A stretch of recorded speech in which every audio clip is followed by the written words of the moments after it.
So guys, samahan nyo kami at babiyahe kami ngayon papuntang Quezon sa aming probinsya. Doon kami magpapasko guys. Tara na guys. Dito nga yung malis kami ng 2 AM ng umaga. Yung pinapakita ko sa inyo ay 2:15 ng umaga yan sapagkat nasa bandang SM North na kami niyan, yung tapat ng SM North. At solo ride lang pala kami ng asawa ko dyan. Dalawa lang kaming mag-asawa na umuwi dyan sapagkat hindi sumabay sa amin yung mga kapatid ko dahil iniintay nila yung isa pa naming kapatid na magsasabay-sabay daw sila pa uwi ng Quezon. At huminto muna kami dito sa may bandang Chaong Quezon, sa may malapit sa may Santo Tomas, Batangas, para kumain syempre ng masarap nilang lomi dito sa may tindahan na to. Hindi ko nakita kung anong pangalan ng tindahan na to, basta yung sikat na mga kainan dito ng lomi sa may Chaong, yung sa may bypass. Yan, kumain kayo dito guys at napakasarap ng lomi nila dito at nag-uumapaw sa sarap. Nandito na po kami sa Quezon Protected Landscape. Yeah. Quezon Protected Landscape. Dito ay pinagbabawal ang pangangaso, pangangalunya, paghuli ng mga hayop, mga endangered species. Dito ay pinaparami ang mga katulad ng lahi ko, mga lahi ng mga unggoy. Para malalaglag ka. Yan guys, yo, shoutout na lang po sa inyo. May pag guys, maraming pag. Mapag ngayon dito. Yan o, parcel. Yung parcel ko. Yan, ang daming nagkaano dito. Yan, namamas ko. Namamas ko sila, namamas ko. May sobra-sobra naman kayo, bigyan nyo na. Mga namamas ko, marami sila dito ngayon. Quezon Protected Area, o tinatawag sa amin dito na Bitukang Manok. Uy, naglalaglag. Medyo traffic pataas.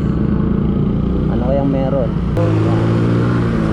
Pwede nyo silang bigyan, bahagian ng konting biyaya na natatanggap nyo.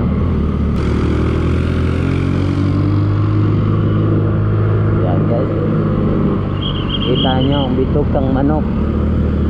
Kasi kaya siya tinawag na Bitukang Manok, obvious naman para siyang bituka. Ayaw di ma. Merry Christmas din po. Oo, may mga pagpa guys may mga pagpa dyan sa pinakataas Hindi ko nakikita yung mga unggoy dito, si Goy, mga kalahi ko dito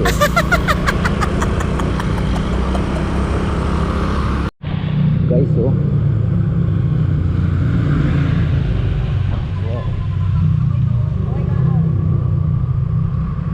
Yan guys wow, mini falls guys may mini falls. Merry Christmas. Mini falls.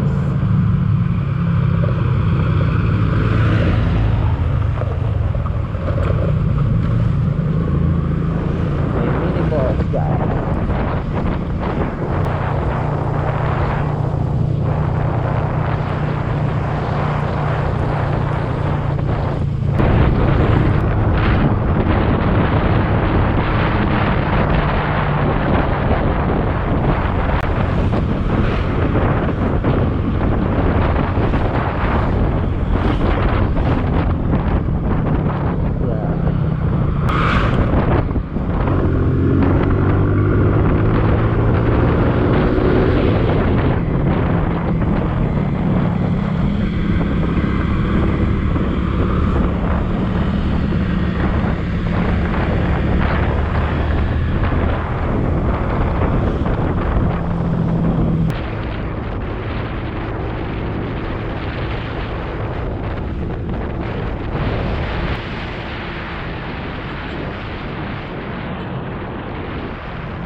At dito ko natatapusin ang aking vlog guys sapagkat nalobat na ang aking baterya dito sa part na ito. Malapit na sana sa bahay kaya lang hindi umabot. At Happy New Year sa ating lahat. Bye bye. God bless all.